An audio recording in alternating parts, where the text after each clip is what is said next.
Bom, agora está gravando, né? Infelizmente, a partir daqui. Então, ele faz o comentário, ele comenta, e muitos dizem, né? Veja que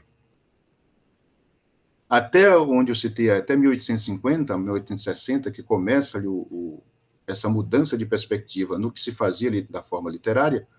Então, Camões pega trechos inteiros de poema e coloca e trabalha com o fôlego dele, né? com o que ele chamava de engenho e arte. Assim é também Shakespeare, né? Shakespeare, por exemplo, vocês têm uma ideia, todas as peças já tinham tema, já foram trabalhadas por outros, não era um problema isso.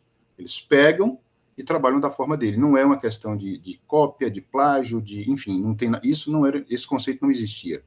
Assim também, se formos para o teatro francês, né, o Molière, Racine, eles também faziam a mesma coisa, não é um problema, né? Essa questão de originalidade só aparece, na verdade, aí a partir do século XIX com a modernidade. Então ele está comentando, né, sobre os rios que vão por Babilônia, Machei, ele está comentando o Salmo 136. Veja que os especialistas dizem, esse poema é muito longo. A primeira parte, ele foi escrito em dois momentos distintos, né? Então, até o verso 201, o Camões canta a vida passada sob a perspectiva da filosofia platônica. Isso vai ficar mais ou menos claro ao longo do poema. E a partir desse verso 201 adiante, a filosofia platônica é transfigurada pela luz da Santa Igreja Católica, né? E aí, em vez de Sião, que aparece nessa primeira estrofe, ser uma memória do passado do próprio Camões, Sião agora vai ser o céu mesmo, né, o paraíso. Então vamos para a segunda estrofe, né? Veja que eu estou saltando vários trechos, né? Tanto pode o benefício da graça que dá saúde, que ordena que a vida mude, e o que tomei por vício me fez grau para a virtude, e faz este natural amor, que tanto se preza, suba da sombra ao real, da particular beleza para a beleza geral. Graça aí, ele realmente bebeu a ideia da graça em Santo Agostinho, né? Camões era um poeta erudito, e saúde aí é salvação, né? Não é saúde como a gente concebe hoje, não. O termo saúde aí é salvação. E no quinto verso, me fez grau no sentido de degrau, né? Ou seja, aí já estamos na segunda parte do poema, depois do verso 201, né? Então veja que há uma perspectiva mudou completa. Tanto pode o benefício da graça, aí já é a unção da graça mesmo na vida dele que dá salvação, né? Mas veja que essa graça não é uma graça qualquer, não é apenas uma coisa superficial, né? Que ordena que a vida mude. Ou seja, aqui realmente a graça, quando acontece na vida, na alma de uma pessoa, ela pede, né, para a nossa própria salvação uma metanoia, uma mudança completa, radical, interior e exterior da vida, né? É isso que ele está falando. E o que tomei por vício me fez grau para a virtude, foi degrau para mim para eu subir, né? Toda a minha vida pecaminosa antes. E aí esse é um dos trechos mais belos que eu vou reler agora, né, do poema. E fez este natural amor, né, que tanto se preza, suba da sombra ao real, né? Ou seja, da aparência até a verdadeira realidade, da particular beleza para a beleza geral. Veja aqui que a ideia platônica está contida aí, mas agora sob a perspectiva da graça católica, né? Nos diálogos platônicos, né, principalmente naquele trecho da caverna, né, que o mundo é sombra e tem uma idealização, né, as coisas existem, né, e todos os artistas eles copiam essa realidade. Mas há por exemplo, né, se falarmos de cama, o artista que pinta ou diz de uma cama, ele está falando de uma sombra, aí suba da sombra, dessa sombra, porque existe uma sombra, existe uma cama ideal, existe uma cama, a ideia de cama, né? Estou falando aqui de forma bem grosso modo. Só que aí, no caso, já não é mais a ideia platônica, é a ideia mesmo da beleza geral, que é o próprio Cristo, né? E aí, tanto que beleza está com letra maiúscula. Vamos para a próxima estrofe. Quem do vil contentamento cá deste mundo visível, quanto ao homem for possível, passar logo o entendimento para o mundo inteligível. De novo, aí a mesma perspectiva da estrofe anterior, né? Esse mundo é um mundo de aparências, né? Já não na perspectiva platônica, mas na perspectiva católica. E aí ele diz, ali achará alegria desse mundo lá em cima, que é o mundo realmente da salvação, o mundo místico, né? Ali achará alegria em tudo perfeita e cheia de tão suave harmonia que nem por pouco recreia, nem por sobejo enfastia, né? Então é a concepção do céu, né? Interessante que esse trecho, eu já falei isso em outras apresentações, mas esse trecho eu estava lendo uma vez, sentado aqui no sofá de casa, olhando à tarde, e para mim, pelo menos de forma no pensamento, a ideia do inferno era mais clara do que a ideia de céu, né? A ideia do inferno é tormento eterno.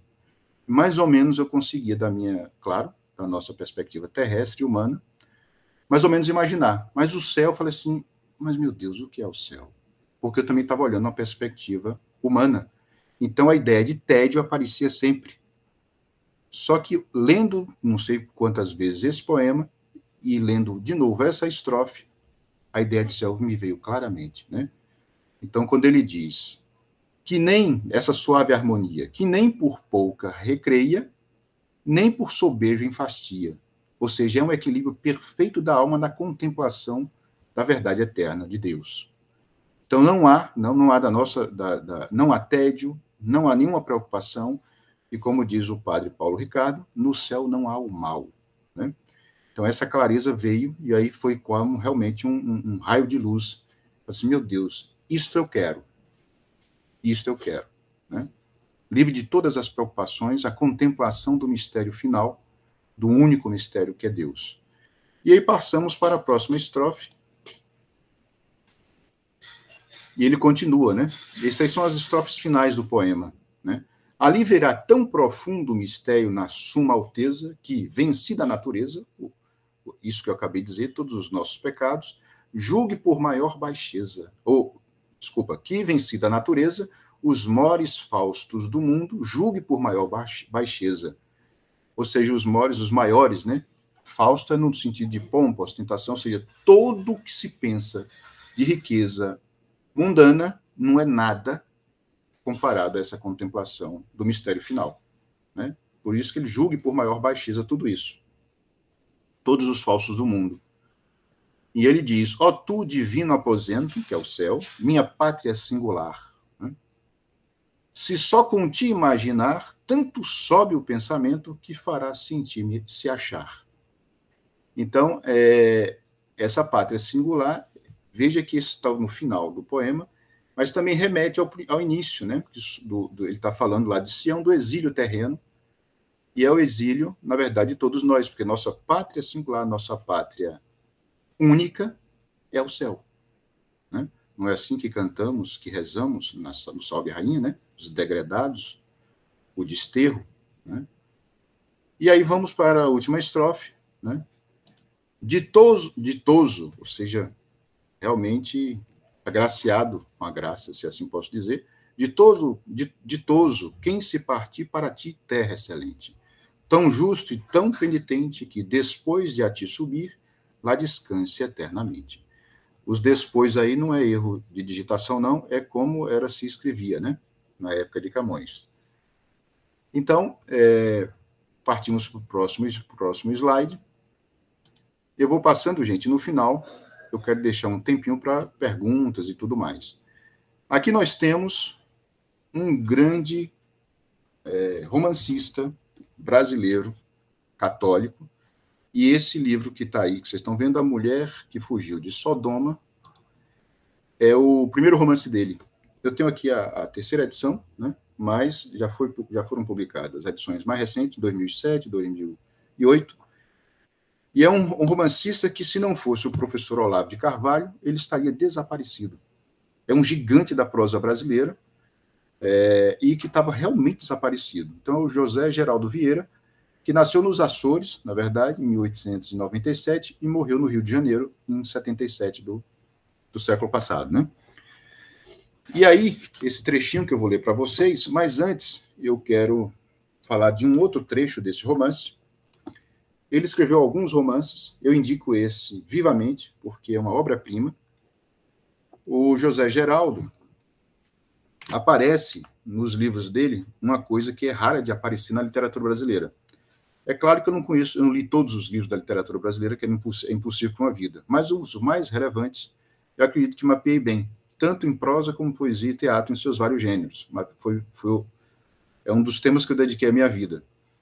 E é muito raro achar, na literatura brasileira, figuras boas de caráter e de coração, figuras que façam o bem sem ônus. É raro mesmo, né? Veja que o que acontece na literatura de um país.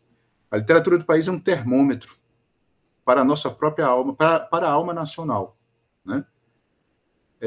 E o que nós mais encontramos na literatura brasileira é a figura mesquinha, é a figura dedicada aos prazeres mundanos. Isso é o que mais aparece, né? Infelizmente é assim. Mas no José Geraldo Vieira, não. Então, nesse livro, vou mostrar a capa para vocês mais uma vez. A mulher que fugiu de Sodoma. Eu acho que vai sair ao contrário aí, se não me engano. E a história é a seguinte. Eu vou só situar vocês na história de forma geral. São dois personagens principais, é o Mário Mortemor e Lúcia. E realmente tem um teor filosófico na história toda, mas o José Geraldo era um grande romancista e vocês entram numa história e nem sente que está lendo algo pesado ou denso, né? Porque realmente ele cria esse universo do romance, a verdadeira história, né? E o Mário, que é o personagem central, ele é viciado em jogo. E esse vício, eu vou contar um pouco do final, literatura é arte, né? Então não importa a forma, esse negócio de spoiler, para mim, só existem coisas menores, mas na grande literatura não. Então não tem problema contar o final. Então o Mário é viciado em jogo e é casado com Lúcia, e o Mário acaba morrendo por causa desse jogo, né? Mas antes de ler esse trecho, eu quero falar de um personagem que uma boa parte do romance é passado na França, em Paris. Uma parte no Brasil, uma parte na França.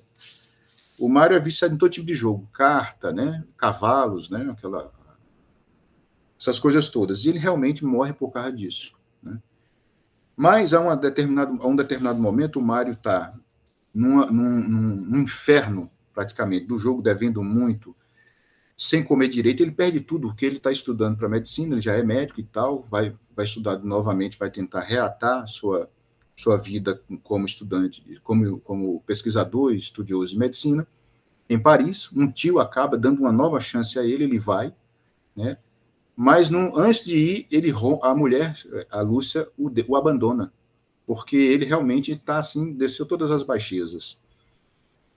E lá, depois desse trânsito todo, em Paris, ele pega a tuberculose. Lembrando, esse livro foi publicado a primeira vez em 33. Então, ainda nós estamos falando de uma tuberculose que matava mesmo, né? A tuberculose no início do século XX matava, era chamada dama branca, e muitos autores morreram por causa da tuberculose. Então, o Mário, ele está muito mal, magro, né? Mas um amigo o encontra na rua, leva para determinado lugar, vai cuidando dele, e aí aparece a figura de uma figura chamada Teodósio, né? Eu não vou ler esse trecho, mas eu queria só mostrar isso para vocês, em contraste com o que se encontra de forma comum na literatura brasileira. O Teodósio é um leigo católico, estudioso, é um filósofo, né? Ele tem um lugar à parte em Paris, numa vila, que ele cuida de pessoas, ele ajuda de forma gratuita, simplesmente como penitência mesmo, né? Como prática católica. E ele aparece várias vezes rezando. Isso não é fácil de encontrar na literatura brasileira, isso é muito difícil, na verdade, é quase impossível. Só num autor como José Geraldo Vieira é que aparece. E eu acredito que ele foi muito esquecido por causa desses temas, né? Esses temas grandes da alma humana. E aí eu vou ler esse trecho. Veja que o Mário morre na França, não consegue voltar para o Brasil, ele morre de tuberculose, e aí os amigos lá mandam cartas e a Lúcia recebe essa carta. E essa fala aí que eu vou ler é da Lúcia, da mulher dele, quando ela percebe que ela falhou em relação ao Mário, né? Ela recebe a carta, fica realmente angustiada. Ela, nesse momento, ela está na casa, morando, né? Ela é professora de uma família, de filhos de uma família riquíssima, que tratam-a de forma muito boa também. Só que ela esqueceu o marido. E aí a fala dela, o exame de consciência que ela faz depois que o marido morreu, né? Ela diz: e eu podia ter salvo esse homem. A hora em que me apartei dele era justamente aquela em que ele mais precisava de mim. Aí ela está dialogando com essa tia Marta, que é uma figura menor no romance, mas é uma pessoa que a ajuda muito. Tia Marta, quando o Mário despencou pelo precipício, eu me afastei. E eu tinha uma missão a cumprir. Já que não tinha sido mãe, a mim me cumpria suprir essa falta com a obrigação de sustê-lo. Pois então a gente se une apenas para o conforto, para a serenidade, para viver a vida igual dos outros? Aí está falando, claro, do teor profundo do sacramento do matrimônio, né? Duas criaturas se escolhem, se ligam, entre tantas, para quê? Sim, para quê? Pois não devia ser um como instinto maternal essa minha obrigação de ampará-lo, de dizer-lhe: está tudo perdoado, descansa aqui essa cabeça louca, depois se verá. Então veja como a relação matrimonial, né, tem que ter por base o perdão católico, assim também nas amizades, né? E ela não conseguiu fazer isso, ela só consegue fazer a reflexão depois que o Mário morreu. E ela continua: pois então o amor só existe existindo horas regulares? Né? Só para horas normais? A gente se une para usufruir um quinhão de dinheiro, de móveis, de roupas, de prazer, de ideias mútuas iguais a de todo mundo? Não é claro que eu devia acompanhá-lo na desgraça, indissoluvelmente me ligar tudo dele errado ou certo, até o fim, até a morte, e acertaríamos a vida como ele sozinho acertou a morte? Então é um exame de consciência terrível que ela faz, né? Mas ainda há tempo, pelo menos para ela, porque ela não pôde, ela não ajudou o marido no momento que o marido cai num precipício do jogo, né? E no final, é a última página do romance, a última mesmo, aí o narrador que diz, né? Ele diz o seguinte: então, desamparada de tudo e de todos, vendo a própria tia Marta ou seja, relaxada, né? Largada, incorpórea, apagada como comparsa de fundo de cena de tragédia, Lúcia se lembrou daquele único refúgio e único amigo que ainda podia valer. Era ele. Agora, todas as iniciais começam a ficar maiúsculas, porque ele está falando do Cristo, né? Ela se lembrou aí do Cristo. Essa fala é depois dessa fala que eu acabei de ler para você. Então, era ele, o grande esquecido. Esqueci de novo com maiúscula. Aquele que aprendera a amar em pequenina. Aquele que a irmã Latour, que ela foi educada por freiras, né? Aquele que a irmã Latour dizia ser o esposo, o único que lhe podia valer nessa circunstância atroz. Como pudera tanto tempo não perceber a sua permanente e total presença, a ponto de ele, se sentindo em sua espera paciente e recalcado, ter resolvido ir sozinho ao encontro de Mário. Ou seja, ela esqueceu do Cristo, se lembrou, se separou do Mário, se lembrou de coisas terrenas, se juntou com essa família e se esqueceu do próprio marido e se esqueceu do único esposo, que era o Cristo, que é o Cristo, né? Então veja que isso é um romance de 1971, esse tipo de é quase impossível de se encontrar hoje na literatura brasileira, né? E eu acredito que o José Geraldo Vieira foi esquecido por causa desses temas, né? Ele escreveu muitos outros romances, mas esse é realmente impressionante. O próximo, né, é o Georges Bernanos, que é esse livro aqui, né, Diário de um Pároco de Aldeia. Eu estou mostrando essa tradução, porque é do Roberto Mallet, né, essa é, para mim, uma das melhores. Eu ajudei na correção dessa tradução, não por causa disso, mas porque o Roberto Mallet realmente é uma grande figura, um grande tradutor, grande professor também. Eu recomendo, se vocês procurarem, vocês verem um trabalho apostólico fantástico do Roberto Mallet. Ele é leigo, é casado, tem 3 filhos, né? É um trabalho impressionante de evangelização. Ele também é tradutor. E aqui, esse livro, Diário de um Padre de Aldeia, é o diário de um padre mesmo, né? É um padre que está escrevendo um diário, ele deixa registrada o seu caminho interior. E só a última parte, que é o último trecho, que ele morre de um câncer no estômago, né? E ele, alguém escreve por ele, né? Esse livro é que tem o famoso final, né? Que eu vou ler para vocês o finalzinho, que esse amigo, que é um ex-padre, né? Que está no leito de morte desse padre, que não tem nome, é apenas o diário que ela aparece, ele descreve outras figuras, mas o nome dele não aparece no romance, e ele diz, não tem importância, na hora de morrer, tudo é graça. Essa frase é uma frase famosa, tudo é graça. E o que acontece com esse pároco, né? Ele é pároco de uma vilazinha mesmo, vila mesmo, no interior da França, Ambricourt, né? Ele é jovem, foi recém-ordenado. Só que nesse romance, é um romance confessional, né? Com a conotação profunda filosófica de Bernanos, faz o seguinte, ele faz um estudo sobre a santidade. Né? É um negócio impressionante. Então, o que acontece com esse jovem padre? Ele quer salvar as almas a todo custo, né? Só que ninguém dá muita ousadia para ele, ninguém tem consideração por ele, né? Ele acha que ele é um jovem ingênuo. E aí tem uma figura, que é esse trecho que eu vou ler para vocês, que aparece, que é a condessa. Tem o conde e a condessa. A condessa perdeu um filho, ela está incrédula.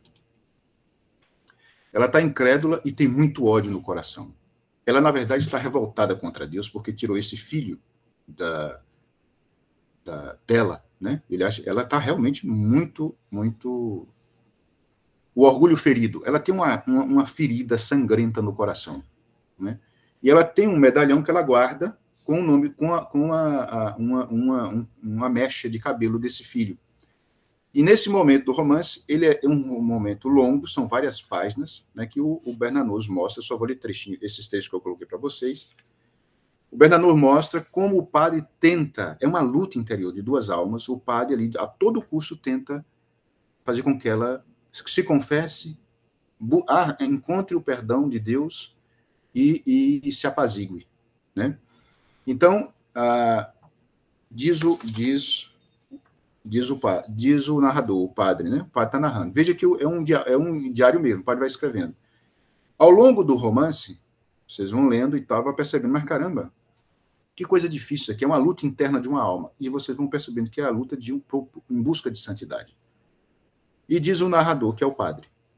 Ela abriu um sorriso singular, ele está conversando com a condessa, que não conseguiu desfazer a contração de seu rosto, um sorriso fúnebre.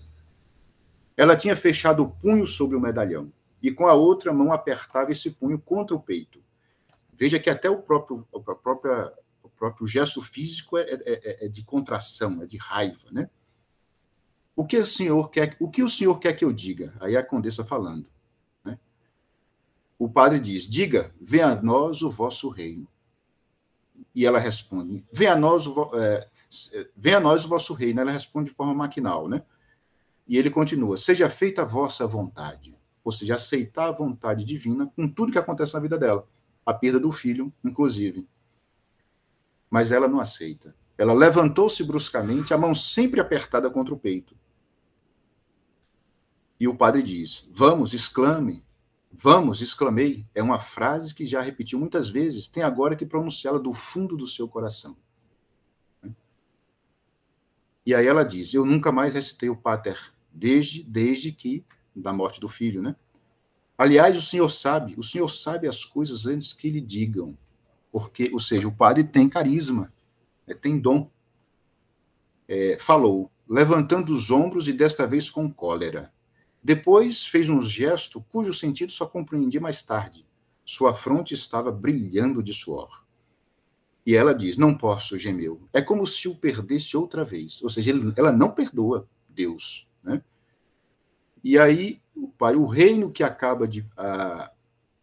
outra vez, né? E aí, o reino que acaba de pedir que vem é também o seu e o dele. Aí o padre falando, aceite, né? E ela diz, então que vem esse reino. Mas aí continua. né? Mas esses 2 trechinhos. Seu olhar ergueu-se para mim e ficamos assim alguns segundos. Depois me disse, é ao Senhor que me rendo. Veja, ela se rendia ao Padre, mas não a Deus. Aí ele diz, a mim? Sim, ao Senhor. Ofendi a Deus, devo lhe ter odiado. E acredito agora que morrerei com esse ódio no coração, mas eu me rendo ao Senhor. A mulher dura, tem uma chaga sangrenta no coração de orgulho, né? Mas o padre realmente é um santo. E ele diz, eu sou um pobre homem. É como se depositasse uma moeda de ouro numa mão furada, né? Aí ela continua, há uma hora minha vida me parecia muito bem ordenada, cada coisa em seu lugar. E o Senhor não deixou pedra sobre pedra, nada. Ele na verdade, é uma luta de 2 almas e ele quer arrancar a confissão e quer que ela salve a sua própria alma, né? Aí ele diz, ofereça tal como está a Deus, ofereça tudo a Deus, né? Aí ela diz, ou eu dou tudo ou nada, somos mulheres feitas assim. E ele diz, dê tudo. O Senhor não compreende, acha que já me submeti, o que me resta de orgulho é o suficiente para condenar até o Senhor. Veja que frase ele diz, dê o seu orgulho junto com o resto, dê tudo. Olha que coisa terrível, né? São várias páginas nessa luta desse padre que não desiste da alma da mulher. E aí finaliza esse trechinho, né? Aí eu saltei para partes. Ela tinha recuado até a parede, e nela apoiava as costas às mãos. Peço-lhe perdão, disse com uma voz humilde. Acha que Deus é um carrasco? Ele deseja que tenhamos piedade de nós mesmos, e, aliás, nossos sofrimentos não nos pertencem, ele os assume, eles estão no seu coração. Não temos o direito de ir buscá-los ali para enfrentá-los, ultrajá-los. Compreende isso? O que está feito, não posso mudar nada. E aí ele diz, fique então em paz, minha filha, disse eu e a abençoei. No final, ele consegue arrancar do coração esse ódio, esse orgulho, né, com a perspectiva, claro, do sacerdócio, é Deus, né, em persona Christi. E um pouco depois, a condessa morre. Ela morre logo depois, mas ele consegue fazer com que ela realmente perdoe a si mesma e perdoe a Deus. Ela morre, na verdade, não morre com esse ódio todo no coração, né? O próximo romance, eu estou pulando para ver se dá tempo de dizer tudo, é o Graham Greene, né? É o Poder e a Glória, essa edição que eu tenho aqui, na tradução aí da Léa Viveira de Castro, né? É um livro pequenininho, mas é um livro também muito importante, né? Veja que esse romance, ele é situado no início do século XX, lá pela década de 20 e poucos, e durante a chamada Cristiada, no México, né? É passado todo no México. O autor é britânico, mas a ação é passada toda no México, e conta a vida de um padre também, só que um padre com muitos pecados, né? Então é passado durante a Cristiada ou a chamada Guerra Cristeira, né? Como eu disse, a corrida no México no início do século XX, e de onde saíram mártires, né? A mártir, essa história é muito bonita, muito forte. Mas o que acontece com esse padre? Ele é alcoólatra, ele é viciado em álcool, ele tem um filho, uma filha, na verdade, né? Ele tem um monte de problema, mas mesmo assim, ele é perseguido de morte, porque no final ele vai ser condenado à morte, fuzilado, mas quando ele tem um momento, logo no início do romance, quando ele tem um momento para fugir, aí chega um menino chega e diz assim, veja que as autoridades estão buscando todos os católicos, isso é real, aconteceu realmente, e os católicos estavam sendo assassinados, fuzilados. É a chamada Cristiada, Guerra Cristeira, né? É uma parte da história católica no século XX, assim, terrível. E um menino chega, minha avó, minha mãe, não me lembro direito, o menino chega, não, ela precisa, ele reconhece, ele sabe que ele é padre, apesar que ele está todo disfarçado, escondendo das autoridades que se pegaram, vão fuzilá-lo, e isso acontece depois, no final do romance, mas ele não deixa, o menino precisa, minha mãe precisa da extrema-unção, e ele não deixa de ir lá cumprir o dever de padre dele, e dar a extrema-unção, correndo perigo de vida. Mesmo ele sendo um alcoólatra, mesmo ele sendo um pecador, né, ele tem uma filha, E depois de tudo, o percurso todo, ele consegue realmente dar extremunção a várias almas, ajudar várias almas. O romance é a polícia mexicana, né, do presidente, eu não vou me lembrar o nome do presidente, mas o presidente na época era maçom, e na perseguição desse personagem, desse padre. E aí o que ele diz na hora que ele vai ser, na manhã do fuzilamento. Eu vou ler só o iniciozinho assim, né? Quando ele diz, quando ele acordou, estava amanhecendo. Acordou com uma enorme sensação de esperança, que de repente o abandonou, assim que ele olhou para o pátio da prisão. Era a manhã da sua morte. Agachou-se no chão com a garrafa vazia de conhaque nas mãos. Continuava bebendo, né? Tentando lembrar-se do ato de contrição. E aí ele diz isso aí que está na tela para vocês. Ó Deus, eu me arrependo e peço perdão pelos meus pecados. Crucificado. Merecedor de vossos terríveis castigos. Estava confuso, seu pensamento... Aí o narrador volta. Estava confuso, seu pensamento estava em outras coisas. Aquela não era a boa morte pela qual sempre rezamos. Enxergou sua própria sombra na parede da cela. Tinha um ar de surpresa e uma banalidade grotesca. Como for idiota em pensar que era forte o bastante para ficar quando os outros tinham fugido.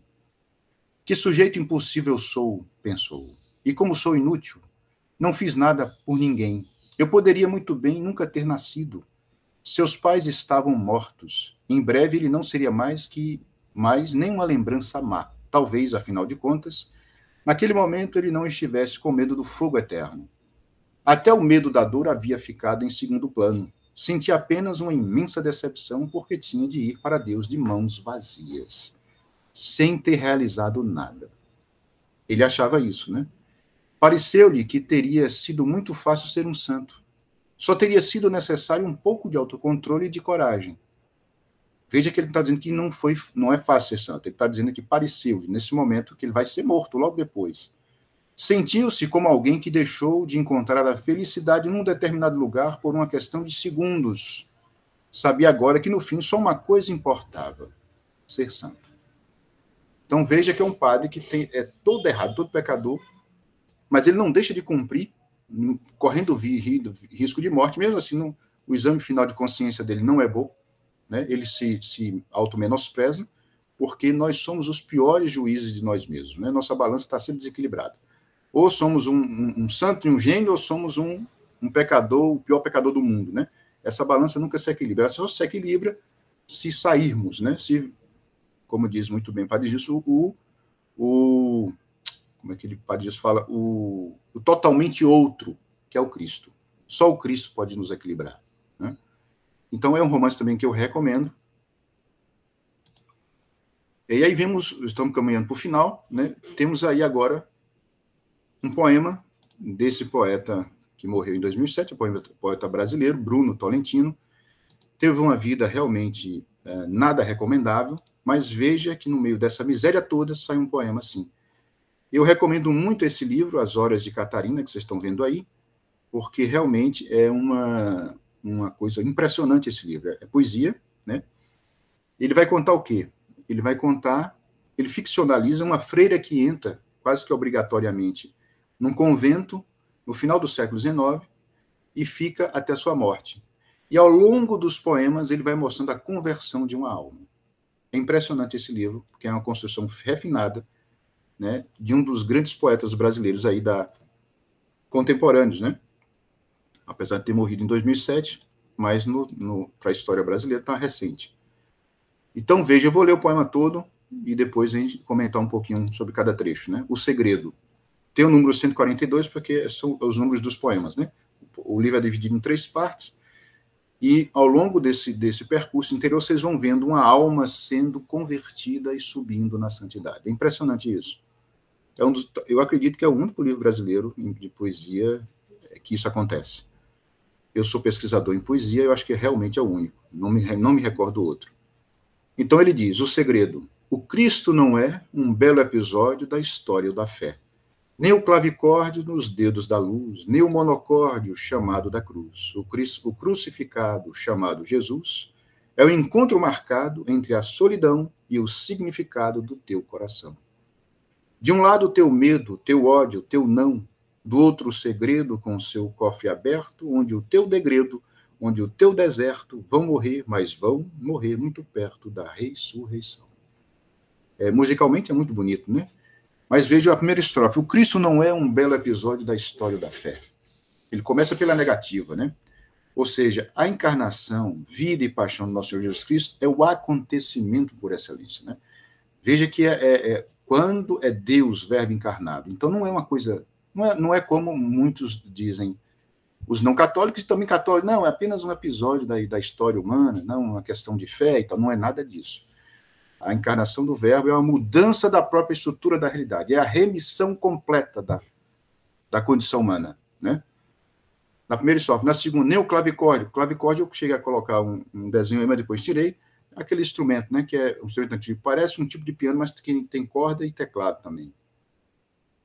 Nem o clavicórdio nos dedos da luz. Ou seja, não é também uma questão estética. E aqui a arte é muito perigosa nesse sentido. Muitos autores se voltam para episódios da Bíblia apenas para uma questão estética, artística. Não é isso que ele está dizendo, né? Ele usa, na verdade, a poesia contra essa perspectiva estetizante, né? Nem o clavicórdio nos dedos da luz, nem o monocórdio chamado da cruz. O crucificado chamado Jesus é o encontro, né? Ou seja, é o encontro com uma pessoa, né? Entre a solidão e o significado do teu coração. É uma decisão pessoal, única, intransferível, que você tem que tomar em relação ao próprio crucificado, né? Por isso que é entre a solidão e o significado profundo do seu espírito, no caso aí, coração, por causa também da rima, né? E aí ele diz, de um lado, teu medo, teu ódio, teu não, a nossa condição de pecadores, a marca da queda, né? Nós não somos dóceis à palavra do Cristo, não é isso? Do outro segredo, com o seu cofre aberto, o próprio Cristo, perdoando, misericórdia o tempo todo, e a gente negando, né? Do outro segredo, com o seu cofre aberto, onde o teu degredo, e aí degredo é realmente a mesma ideia lá que está em Camões, a vida como exílio, né? Vivemos numa Babilônia, né? Sonhando a Sião celeste, e o degredo, de novo, né? Aparece, como nós rezamos na Salve Rainha, né? Os degredados filhos de Eva, né? Depois deste desterro, né? Que é a vida humana. Onde o teu deserto, né? Vão morrer, mas vão morrer muito perto da ressurreição. O Cristo nos resgatando. O deserto é uma das imagens, né? Metáforas, uns símbolos mais utilizados na história católica. Então veja que é um poema rápido, até curto, muito musical, mas dizendo, né, todos desse poema e tudo que eu li até agora está sob aquela perspectiva que eu disse inicialmente, né, subspecie eternitatis, né, sob a forma, sob a luz da eternidade. São questões realmente vitais para a salvação da alma. E o próximo, deixa eu passar, na verdade, é uma tradução que eu fiz, né, do José Miguel Ibáñez Langlois. Apesar desse sobrenome aí final francês, ele é chileno, é um dos grandes poetas da atualidade, mas também muito mal visto pelos, claro, né, tudo que é muito católico, tem a perspectiva católica na literatura, do século XX até mais ou menos a década de 60, foi muito forte e era mais ou menos assim. De lá para cá, a coisa piorou e querem assim, banir completamente o que é tema católico, né, perspectiva católica na literatura. E eu coloquei esse poema como também um elogio aos padres e particularmente ao padre Gilson Magno. Vocês vão ver aí como ele contrasta, né, o ofício, aqui na verdade o ofício, o sacerdócio, in persona Christi. Ele aqui, vocês vão ver que ele não está se autoelogiando, não é nada disso, é apenas, ele está falando aí, ele está fazendo, usando estratégias modernas, que o poema não tem métrica, não tem rima, mas tem um conteúdo muito forte, as imagens são muito fortes, né? Ele está usando essa estratégia, utilizando recursos, digamos assim, modernos, milenares, seculares, para dizer de temas, na verdade, eternos. Então, ele está dizendo, sou padre, né? Mas veja que ele vai fazer comparações entre as pretensas maravilhas realizadas pelos ateus ou seculares e o poder concedido a ele pelo sacerdócio. Aqui é a figura do sacerdócio, não é a figura do padre José Miguel Ibáñez Langlois. Então ele diz, sou padre, e daí? Outros busquem pérolas no fundo do mar, ou instalem olhos e ouvidos humanos na estratosfera. Eu trabalho neste mundo e no outro mundo. Ele vai muito mais além, né? Ele é sempre mais. Ele consegue muito mais. Tudo que os seculares, leigos, ateus e etc. fizerem, o sacerdócio é muito maior. Né? Por isso ele diz. Ou instalem olhos e ouvidos humanos na estratosfera, né? A busca pelo conhecimento fora da Terra. Eu trabalho neste e no outro mundo. A salvação das almas. Né? Eu tenho o poder de expulsar os demônios de computadores. Eu transformo leprosos em arcanjos. Leprosos aqui, não só físico, mas também na alma. Né? Somos leprosos na alma. Né? E veja que nós devemos olhar para o pecador que somos e para o outro também, como Cristo olha para o leproso. Né? Cristo não vê a chaga, a deformação. Né? Ele vê uma alma precisando ser salva. E é isso que nessa perspectiva é possível ler assim esse verso, né? Eu transformo leprosos em arcanjos e mulheres de Ló em estátuas de sal. Eu me visto como nem os reis magos para celebrar a missa. Porque é só a veste externa? Não. É a veste interna. Porque foi dado a ele o poder, né, de salvar almas, o sacerdócio. Eu falo todas as línguas de Pentecostes e algumas outras novas. Né? Eu sou a mão de Deus que apaga os pecados mais inacreditáveis. Aqui o sacramento da confissão, da penitência. Eu sou o espelho de Deus que caminha pela história sagrada. Outros toquem a flauta, as serpentes artificiais, eu ressuscito mortos. Sou padre. E daí? Então veja que não é uma louvação. A figura, né, aqui está em espanhol, soy cura e que, né? Eu não vou ler no meu espanhol aí baianês, mas é só para vocês terem uma ideia como é que ele funciona em espanhol. Veja que ele não é um poema de auto-orgulho. Né? Na verdade, aí é um contraste gigantesco com o que pode ser todas essas maravilhas seculares, descobertas da ciência e tal, mas um padre é muito mais do que isso. Né? Ele está fazendo aqui o elogio, a homenagem profunda e gigantesca ao sacerdócio, à figura do padre, e também, claro, ao sacerdócio. Né? E veja com que firmeza ele diz as coisas. Né? Sou padre. Ele não tem medo de ser padre. Veja que ele está usando aí uma batina e a vida toda o padre José Miguel usou batina. Usa a batina que ele está vivo. Ele nasceu em 1934, se não me falha a memória, ou 36, algo assim. Então, ele está fazendo a defesa, a louvação do sacerdócio. Eu saltei muitos autores, gente. Muitos. São, assim, na verdade, se pegarmos, né? De Dante Alighieri, com a Divina Comédia, né? Que muitos disseram que de forma exagerada, claro, a súmula, a Suma Teológica de Santo Tomás de Aquino, posta em versos. Né? Se pegarmos Santo Alighieri até o Brasil hoje, em vários países, assim, a literatura católica é muita coisa, é gigantesca, mas ela está sempre ela corre, digamos assim, como eu disse, a partir dos anos 50, 60 do século XX, ela corre um pouco à margem. Um pouco não, bastante à margem. Né? Então, eu não citei inúmeros autores. No nosso país, na nossa língua, nós temos vários autores. Né? Depois eu posso até mandar para vocês o que lê, o que não lê, né? Porque tem muitos autores católicos, poetas, prosadores. Por exemplo, eu não citei deixa eu tirar aqui interromper o compartilhamento, para ficar mais direto. Eu não citei, por exemplo, que é um autor muito bom, para citar apenas um que eu não citei, né? O Gustavo Corsão, que é um romance, é o único romance que ele escreveu, que é o Lições de Abismo, né? Que é, na verdade, uma pequena obra-prima. Eu cheguei até a separar, mas não, realmente não vai ficar muito grande, né? Nós estamos aí até a 9h30, faltam 6 minutos para terminar. Eu quero fechar com isso, com alguns nomes. Mas antes, eu vou ver se eu consigo compartilhar pelo menos um, que é um grande autor que hoje também é estudado, mas poderia ser estudado e lido, principalmente com mais amor, que é o Gil Vicente. Eu vou colocar aqui na tela para vocês A Farsa da Lusitânia, né? Que é uma peça, lembrando que o Gil Vicente, ele é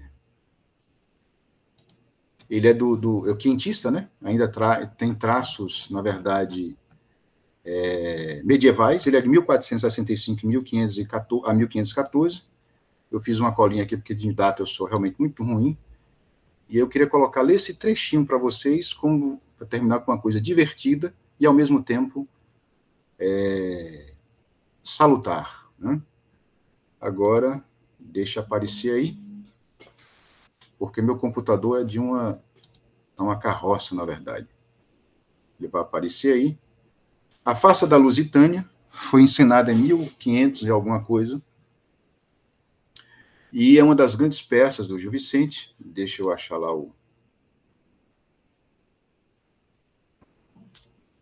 a peça. Cadê? Farsa da Lusitânia, aqui. Esse site aí, depois eu posso passar para vocês, é um site português muito, muito, muito bacana, porque tem todas as peças de todos os autores quinhentistas. Todos. E ele ainda tem uma coisa, claro que é um português com muitas expressões que já não usamos mais, palavras também que não usamos mais, mas o site tem, não sei se vai aparecer aí, estou descendo até chegar ao trechinho, é mais ou menos aqui, vocês vejam aí que tem uns pontinhos, os quadradinhos vermelhos e azuis, né? Se vocês passam o mouse em cima de a palavra desconhecida, ela aparece. Então, não tem desculpa nenhuma dizer que não entendi, não conheço, não sei isso, porque é um site que tem tudo. É impressionante esse site, é português. E nesse momento, são dois demônios aí, conversando, Dinato e Berzabu. E aí é um trecho pequeno, né? Nesse momento da peça, que vocês estão vendo aí, deixa eu aumentar aqui, senão não consegue ver, né? Acho que está muito pequeno aí. Eles acompanham a conversa de dois personagens. O personagem todo mundo e o personagem ninguém. Né? Então, veja só que o seguinte, os dois demônios ficam à parte e um diz para o outro, então, anota aí, companheiro, o que nós vamos depois acusados. Anota aí que o negócio aqui vai ser bom para a gente. Então, são duas figuras maléficas. E aí, nesse momento, entra todo mundo, homem como rico, mercador, né? Todo mundo é rico, e faz que anda buscando alguma coisa que se lhe perdeu. É porque ele está procurando alguma coisa no chão ali, né? E logo após ele, um homem vestido como pobre, esse se chama ninguém e diz ninguém. Veja a genialidade de Gil Vicente, ele vai jogar com as duas palavras, ninguém e todo mundo, né? Aí ninguém pergunta, que andas tu aí buscando? Todo mundo, 1000 coisas ando a buscar, delas não posso achar, porém ando porfiando, por quão bom é porfiar. Eu estou adaptando um pouco a linguagem, né? O quão bom é porfiar. Ninguém, como has nome, qual o seu nome, cavaleiro? Todo mundo. Meu nome é todo mundo e meu tempo todo inteiro sempre é buscar dinheiro e sempre nisto me fundo. Ou seja, todo mundo só pensa nas coisas materiais, né? Aí ninguém. O meu nome é ninguém e busco a consciência. Aí o diabo comenta do lado. Esta é boa experiência, Dinato. Escreve isto bem, é Dinato. Que escreverei, companheiro? Berzabu. Que ninguém busca a consciência e todo mundo dinheiro. Então ele vai sempre jogar, né? Com o significado dos nomes e o conteúdo, né? Vou ler só mais um trechinho, que é muito bom isso. Aí ninguém. E agora, que buscas lá? Todo mundo. Busco honra muito grande. Todo mundo lembra aqui da fala de Nosso Senhor Jesus Cristo com o jovem rico, né? Mais fácil é passar um rico um camelo pelo fundo de uma agulha do que um rico chegar ao céu. Ele está falando aqui no sentido, claro, da ligação às coisas materiais. Né? Então, ninguém. E agora, que buscas lá? Todo mundo. Busco honra muito grande? Ninguém. E eu, virtude que Deus mande, que tope com ela já. Aí o diabo, Berzabu. Outra tradição nos acude, escreve logo aí a fundo, que busca honra a todo mundo e ninguém busca virtude. Então vai sempre jogando com a duplicidade do significado dos nomes dos personagens, né? Então, só mais um, né? Busca mais, amigo meu. Ninguém, né? Todo mundo busca a vida e quem dê. Ninguém. A vida não sei que é, a morte conheço eu. Né? Está pensando nas coisas dos céus. Ninguém está pensando nas coisas do céu. Berzabu escreve lá outra sorte de nato. Que sorte? Berzabu muito garrida. Garrida é alegre, né? Todo mundo busca a vida e ninguém conhece a morte. E assim ele vai. Ele dá um show nisso aí, sempre jogando com a duplicidade dos nomes, né? É uma pequena obra-prima, e aqui eu encerro a minha apresentação, já chegamos às 9h30. Então é isso, meus queridos. Muita coisa ficou de fora, gente. Muita coisa mesmo. Porque é imensa a produção católica, e hoje também acontece, ela é forte, só que ela sempre corre um pouco à parte, e nós, católicos, não conhecemos, né? Nem pintores, nem escritores, nem cinema, né? Por exemplo, eu separei, mas não citei, há uma grande literatura católica no Japão, vocês sabiam? E foi traduzida. Obrigado. Quero. Minha esposa me oferecendo água e café. Tem uma grande produção católica no Japão, já foi traduzida, a cinema, né? A questão é que essa produção fica subterrânea, fica escondida, né? E os próprios católicos não conhecem essa produção. Então, é uma parcelinha do que eu trouxe para vocês. Eu agradeço o convite mais uma vez ao Padre Gilson, a atenção de vocês. Espero que não tenha entediado vocês demais, né? Então, Deus abençoe a todos. Muito obrigado. E aqui, na verdade, se o Padre Gilson permitir, podemos abrir para algumas questões, algumas perguntas, se vocês quiserem. Nosso diretor, Padre Peronildo, está aqui presente, Instituto Teológico, o senhor João Crisóstomo, ele fez a abertura. Eu não sei se o senhor ouviu, estava online na hora da abertura? Sim. Estava, não foi? Ok. Professor João, nós agradecemos por tanta instrução, por tanta sabedoria, e agradecemos de coração. E gostaria que o senhor falasse um pouco sobre a importância de um católico se aproximar das fontes da fé, seja lá qual seja o seu estado, não é? Leigo, consagrado, padre ou não, para que nas suas artes, como o senhor falou inicialmente aqui, dizendo que a missa é a síntese das artes, para que o católico saiba se situar no mundo, na história, cada um no seu estado de vida, e possa, eu posso dizer, transmitir assim, o conteúdo da sua fé através das diversas artes, das diversas disciplinas. Por favor. Obrigado, Padre Gilson, pela pergunta. Excelente pergunta. Sem o conhecimento das fontes católicas, né, da grande fonte católica, eu às vezes fico pasmado, eu fico realmente assombrado, não deveria, mas fico assombrado da imensa riqueza inesgotável que nós temos aí ao longo de mais de 2000 anos, e como isso é desprezado pela maioria dos católicos, né, em todas as áreas do conhecimento, desde a matemática até todas as artes, as ciências, tudo. E eu fico assustado porque, assim, meu Deus, tanta coisa boa, tanta coisa que é para elevação da alma, para conformação da alma com Cristo, e nós viramos as costas. Então, é de suma importância, é realmente importantíssimo, nos aproximarmos dessas fontes, dessa fonte inesgotável, né? Eu me lembrei, por exemplo, eu assisti recentemente um filme, acho que uns 15 dias atrás, de São José de Cupertino, que era italiano, e é 1600 e pouco, e ele se chamava, né, o burro do Senhor. É uma coisa impressionante a vida dele, porque ele tem grande dificuldade intelectual. Ele tem grande dificuldade intelectual. Mas ele é santo. Ele busca tudo, ele suporta tudo, aceita tudo, né? E ele é tão grande, o que ele fala, olha, meu Deus, eu não tenho condições de entender as coisas porque eu sou burro. Então, eu vou chegar por outras vias.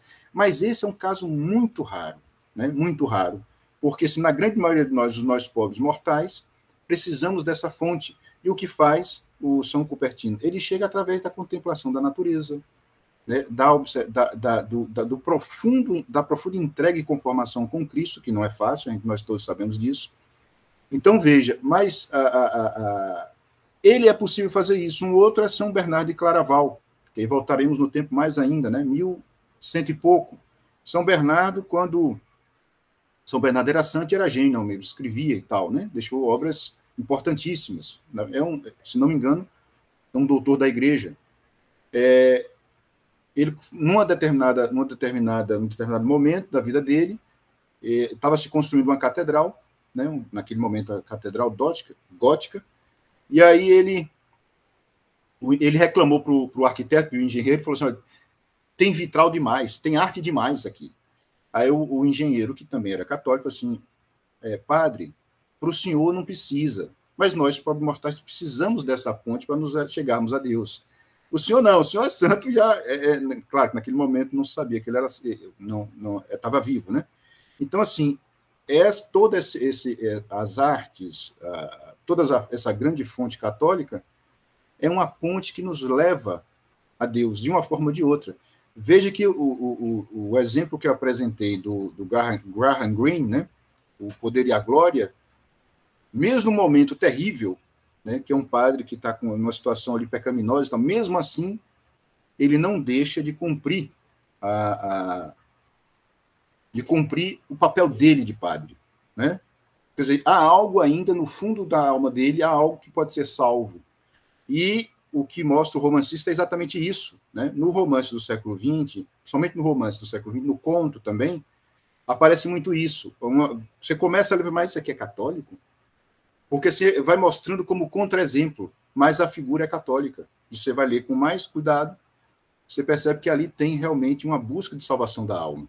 Então, é necessário, é vital para todos nós, nos aproximarmos e bebermos dessa fonte, né? Não só da arte, mas também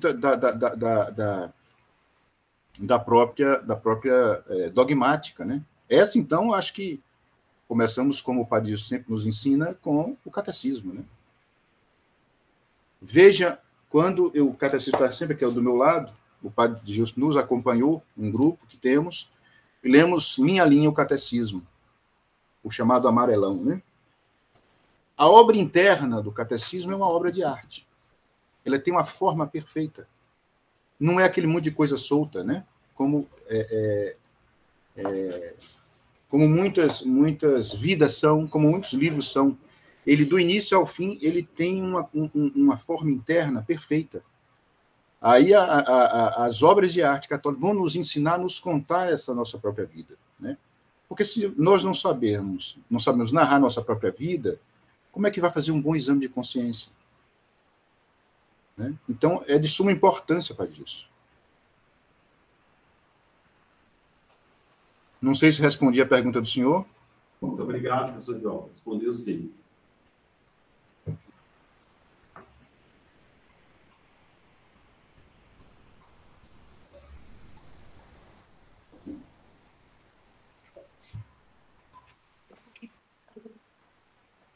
Professor João, enquanto o senhor falava de São José de Cupertino, eu lembrei de um texto de uma obra teológica que fala exatamente do ministério sacerdotal. E o título do livro é O Burrinho de Cristo. Então, nesse aspecto da incapacidade intelectual, mas inspirado naquele texto da entrada de Jesus em Jerusalém. O burrinho que conduziu Cristo e o enredo do livro, da obra, falando sobre a teologia do ministério, é exatamente este. Este é o enredo, O padre é aquele que, na humildade, na simplicidade, carrega Cristo para todos os lados. E este deve ser o modelo da vida sacerdotal. Então, o Senhor me inspirou a lembrar esta obra. Outra coisa, eu fui aluno do curso de letras. Os meus professores de literatura e de língua portuguesa eram excelentes numa escola estadual aqui em Caruaru em tempos passados. No colégio de Canoa, ali está acenando Jean Carlos, que também foi aluno de lá, né? E eu me interessei pela literatura. Porém, com esse desejo de aprofundar, eu fui, depois de padre, cursar letras, e me decepcionei. Pelo modo como apresentava a literatura brasileira, exatamente pelo lado desgraçado. O grande personagem era Gregório de Matos, sem ver essa beleza da literatura, sobretudo indicando estes autores apresentados aqui pelo senhor, principalmente que eu fiquei encantado com a apresentação de José Geraldo Vieira, que eu não conhecia. Quer dizer, frequentei os anos de letras e nunca nos apresentaram esta figura tão interessante. Poderia fazer esse ressalvo a respeito da apresentação. Muito obrigado, pai. Vejo os cursos de letras realmente, raramente apresentam. Primeiro que autores católicos são jogados de lado. O caso de Gregório de Matos só apresenta a parte satírica, fescenina, né? O verso fescenino é o verso satírico. Mas o próprio Gregório tem poemas religiosos de uma maravilha de profundidade. Tem um momento, tem um dos últimos sonetos, são vários, não é apenas um, não, são vários, mas estou lembrando aqui de um que eu já dei aula sobre esse soneto. Ele está no leito de morte e ele se entrega a alma a Deus. Isso não é mostrado no curso de letras, né? O José Geraldo Vieira tem uma obra, deve ter acho, 9 romances, eu acho que eu li uns 7 romances dele, faltam uns 2 ainda, mas eu só o conheci também por causa do professor Olavo de Carvalho. O professor Olavo de Carvalho resgata uma imensidão de autores, né? O professor Olavo de Carvalho, por exemplo, até eu conheci o padre Leonel Franca, que é de uma grande erudição, tem 2 livros que são assim fundamentais, né? Psicologia da Fé e A Crise do Mundo Moderno. Né? Só o professor Olavo de Carvalho que traz de volta o padre, que passou boa parte da vida dele na França, o padre Maurílio Penido. É um gênio esse homem. Era um gênio da filosofia. E cadê? Né? Então, assim, são vários autores que não são estudados porque são católicos. Né? Ou então, quando estudam um autor católico, é sua parte, digamos assim, menos interessante. Né? Mas o senhor tem razão. Os cursos de letras, nesse sentido, são bem decepcionantes. Né? O José Geraldo Vieira, eu recomendo também esse primeiro, A Mulher que Fugiu de Sodoma, mas a 40ª Porta, é talvez a obra-prima dele, né? É um livro, na verdade, passado todo fora do Brasil, porque esse também essa figura que eu citei, por exemplo, do Teodósio, né, que aparece no A Mulher que Fugiu de Sodoma, esse tipo de figura, meu Deus, como é difícil encontrar na literatura brasileira. Assim, é tudo uma visão muito baixa da coisa, né? Muitos outros autores. Veja que um autor que é um gênio também, Machado de Assis, o foco de Machado é sempre no lado negativo do humano. Né? Machado tem uma coisa que um crítico, Augusto Meyer, percebeu muito bem. O Machado percebeu o seguinte, Machado olha o mundo de cima, julgando todo mundo negativo. Não, você é pequeno, você é pequeno, você é pequeno. Ele faz isso. E o olhar de Machado é isso. E veja que eu gosto muito da prosa de Machado de Assis. Muito mesmo. Né? Mas eu sinto que o amigo ali quer fazer uma pergunta. Esse que está de óculos aqui ao lado do Padre Gilson. Não é tanto uma pergunta, mas é uma observação do que o senhor falou. É interessante ver como o senhor trouxe bem essa questão que tem na literatura católica uma cosmovisão. Nós percebemos que durante toda a história da literatura e da humanidade, que a literatura e as artes, como um todo, elas trazem propriamente o ser de um determinado ente. E aqui nós percebemos ver a essência do cristianismo através das suas palavras, como o senhor trouxe essa visão do mundo do que é o cristianismo através de autores, tanto eclesiásticos quanto leigos. E foi, para mim, eu gostei bastante, porque eu gosto muito de literatura. E quando você traz um laço de literatura cristã, aí a pessoa se esbala, né? É uma coisa que... E aqui naquele livro, que é Literatura e Diálogo, um diálogo com a teologia do diálogo com a literatura. Disse, lá na introdução dela, né, diz assim, como disseram alguns de vossos poetas, né, que é São Paulo que fala aos gregos, no Areópago, né, em Atos dos Apóstolos. Então, como disseram alguns de vossos poetas, é isso, né? A primeira impressão que o mundo exterior vai ter através do cristianismo, através do que o cristianismo prega. Né? E o cristianismo, ele prega, e aqui eu trago o Santo Efrem, né? Diácono, lá da era patrística, grande poeta da Igreja Católica, lá dos primórdios do cristianismo, e ele mostrou a doutrina da Igreja através da poesia, através dos cantos, e dos quais a Igreja canta até hoje. E eu achei muito importante, muito bom essa sua fala, e que cai diretamente no que São Paulo fala, né? Como disseram alguns de vossos poetas. Muito obrigado, muito obrigado. Agradeço de coração.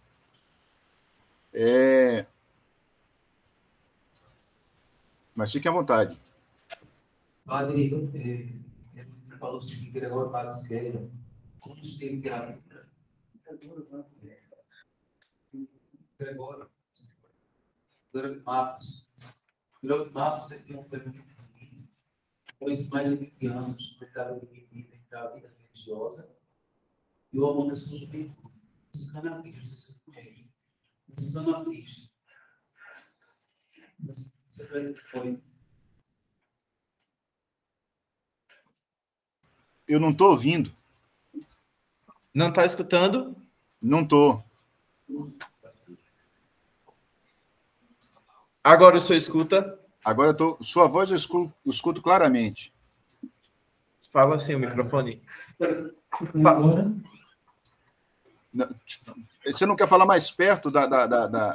Cadeira aqui da frente. Fala assim o microfone. Isso. Obrigado. Sem o microfone agora. Eu não sei se você conhece um poema de Gregório Matos. Ele é dividido entre o amor da juventude e a vida religiosa. Há mais de 20 anos atrás eu estudei sobre ele. Um poema desse você conhece. Buscando a Cristo, a bola correndo no voo, braços sagrados. Sim. Nessa se aproximando descobertos. E para receber metais abertos. E por não castigar metais cravados. A voz divina os olhos eclipsados. E tantos lágrimas cobertos. Pois se perdoar metais espertos. E por não condenar metais fechados. A voz pegar os pés por não deixar. A voz sangue vertido para ungir. A voz cabeça baixa para chamar. A voz dado patente quer unir. A voz cravos preciosos quer atar. Para ficar unido a tarde fim. Belíssimo, né? Belíssimo. Então, veja, o Gregório, por exemplo, é estudado só o lado satírico fecenino, como eu disse. A parte religiosa, há poemas belíssimos, belíssimos, lindos, né? E isso é descartado. O Brasil, assim, por sinal, foi até um autor daí, um autor católico, vivo hoje, está com quase 80 anos, chama-se um grande poeta e também um grande prosador, chama-se Ângelo Monteiro. Ele é de Alagoas, mas mora a vida inteira aí em Pernambuco, em Recife. E Ângelo Monteiro faz uma descrição filosófica, ontológica, eu diria, do brasileiro. O livro é pequenininho e chama-se Tratado da Lavação da Burra. O título já é chamativo. Ele brinca, ao mesmo tempo que ele conta uma anedota, ele faz uma definição ontológica do brasileiro, porque nós temos uma tendência vocês me perdoem, eu não estou desprezando nem a mim, nem vocês, mas nós temos uma tendência à baixeza, né? As coisas efêmeras. Basta olhar a nossa história e nossa cultura, né? Pérolas, verdadeiras pérolas são jogadas fora. O caso do José Geraldo Vieira, né? O caso do Bruno Tolentino até que aparece mais, né? Porque ele foi muito polêmico também. Essa parte que você citou do Gregório. E, gente, tem muita coisa mesmo. Na poesia, na prosa, né? Em língua portuguesa no Brasil, no século XX. Né? Você tem verdadeiras pérolas que são jogadas fora. Infelizmente, temos isso, né? Então, resta a nós, católicos, correr atrás disso, conhecer isso, porque realmente é de um valor incrível. Eu sou um poeta que tem a perspectiva católica, porque é o seguinte, o católico olha o mundo como fundamento, o Cristo, né? O Cristo é o eixo, né? A relação é de presença mesmo, como diz o poema do Bruno Tolentino. E, assim, a literatura, muitas vezes, a prosa, o romance, o conto não, mas a poesia tem uma coisa ela pode expressar um instante de dúvida. Isso não é um problema na chamada lírica, né? Assim, é tanto que você pega um livro de poesia e ali você tem vários momentos da alma do poeta, né? Momentos, às vezes, de dúvida e tal, mas o católico tem que sempre direcionar para o Cristo, né? E essa literatura fica um pouco de lado, fica um pouco realmente de lado. Passamos pelo curso de ler, eu passei também, no momento eu estou fazendo doutorado na USP, na literatura portuguesa, estou escrevendo a tese, né, sobre uma autora portuguesa, uma poetisa, e assim, pouco é estudado lá. Né? Mas não lamentar muito também e tentar fazer a nossa parte, é conhecer esse material, né? A coisa é buscar conhecer esse material, porque tem muita coisa. Eu vou tentar depois, vou juntar aqui fazer, eu tenho uma lista, mas vou aumentar essa lista e passo para o Padre Gilson, e vocês que quiserem, vocês podem dar uma olhada. Porque, por exemplo, agora, né, nesse momento, ou seja, os vivos, a poesia católica de altíssima qualidade. A romance que está trabalhando isso. Né? Só que se os mais antigos não são conhecidos, você imagina os mais novos, né? Então fica mais escondido ainda. Tem um autor, por exemplo, que eu até indico, é um cronista, chamado Paulo Briguet. Briguet se escreve Briguette, né? Com a pronúncia francesa. Paulo Briguet. Tem umas coisas maravilhosas. Veja o último livro, o último livro dele, o título é provocativo, né? É Nossa Senhora dos Ateus. Né? Mas, assim, a crônica é limpa, clara a linguagem, não tem dificuldade nenhuma. Vale muito a pena ler. Eu não sei se vai ficar parecendo cabotinismo, mas eu vou mostrar meus livros, né? Eu escrevi este aqui, Alto da Romaria, né? Que é o Alto da Romaria. Eu sou de Bom Jesus da Lapa, como o Padre Gilson falou, e Bom Jesus da Lapa está entre as 4 maiores romarias do país. E, em termos de Brasil, é antiga, né? Se o Brasil tem 500 anos, a Romaria em Bom Jesus da Lapa começa em 1691 e dura até hoje. Então, ela atravessa esses séculos todos aí. E uma das minhas alegrias, grande alegria, foi o Padre Gilson me chamar algumas vezes para recitar esses poemas na Santa Missa, no início ou no final. Né? Isso sim é uma honra. Então, a poemas, realmente, voltei um longo poema, por isso Alto da Romaria. O alto aqui não é relativo à peça-teatro, mas à poesia, né? Tem um poema chamado Nosso Senhor dos Passos, que são 15 sonetos, que o tema é a paixão do Nosso Senhor Jesus Cristo, né? Vai descrevendo ali. E tem uma estrutura, né? A poesia, todas as artes têm suas formas fixas, né? E tal. E aqui eu uso o chamado coroa de sonetos. São 15 sonetos que eu vou trabalhando ali o tema da paixão e morte do Nosso Senhor Jesus Cristo. E tem muitos poemas que tratam disso. Eu vou ler o último, ou o último não. Vou ler um que está no final, né? No final aqui, que é o Santo Anônimo. E aí, é claro que é uma alma se direcionando a Deus, né? Pedindo a Deus. Molda meu coração, barro insubmisso. Por mais que se ofereça, é sempre fúria. Pois há sombrios poços que diviso à beira de mim mesmo nas funduras. Molda meu coração, eis pedregulho, que percorreu parábolas insanas, atirando-se contra os próprios urros, abrindo abismos dentro da garganta. Molda meu coração, argila impura, com tuas mãos de luz em vaso d'água, e aprendo a servir feito quem desfruta um sopro de esperança que se alarga.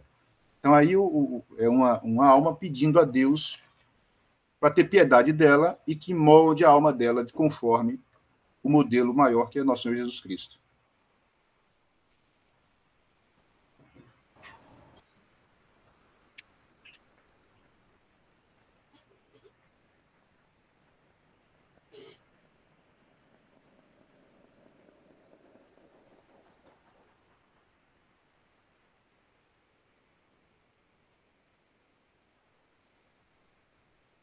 Professor João, imensamente nós agradecemos ao Senhor por esta apresentação tão bonita, tão encantadora.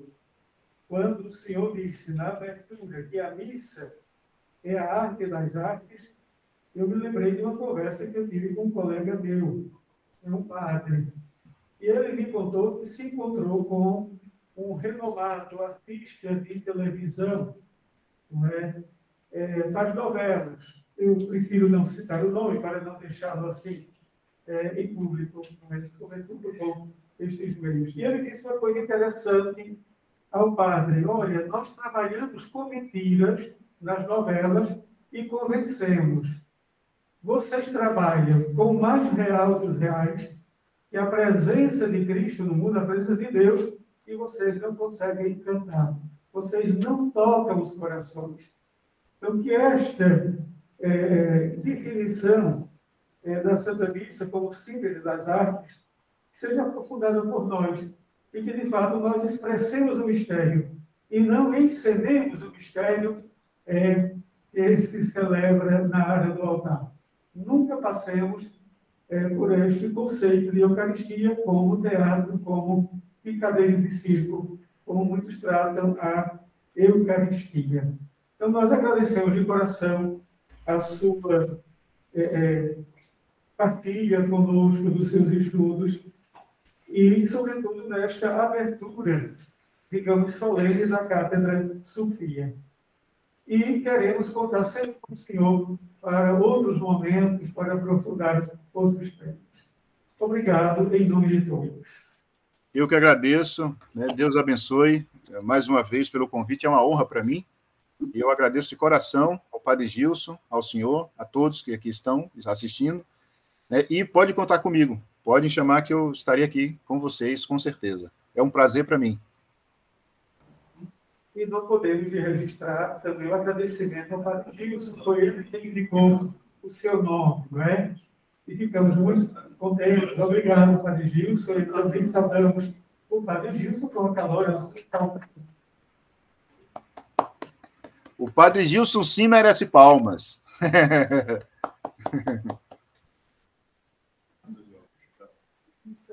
Obrigado, professor João. Eu que agradeço. Recebemos uma Ave Maria pelo professor João, também pelo consistório que nos acompanha através da oratória virtual, orando com você e com você. Minha casa serviremos ao Senhor, é o tema do nosso oratório virtual. Ave Maria, cheia de graça, o Senhor é convosco. Bendita sois vós entre as mulheres, e bendito é o fruto do vosso ventre, Jesus. Santa Maria, Mãe de Deus, rogai por nós, agora e na hora de nossa morte. Amém. Pai, do Filho e do Espírito Santo. Amém. Obrigado, professor João. Eu que agradeço, Padre. Vou terminar interromper a gravação e fechar a sala, tudo bem? Obrigado. Obrigado.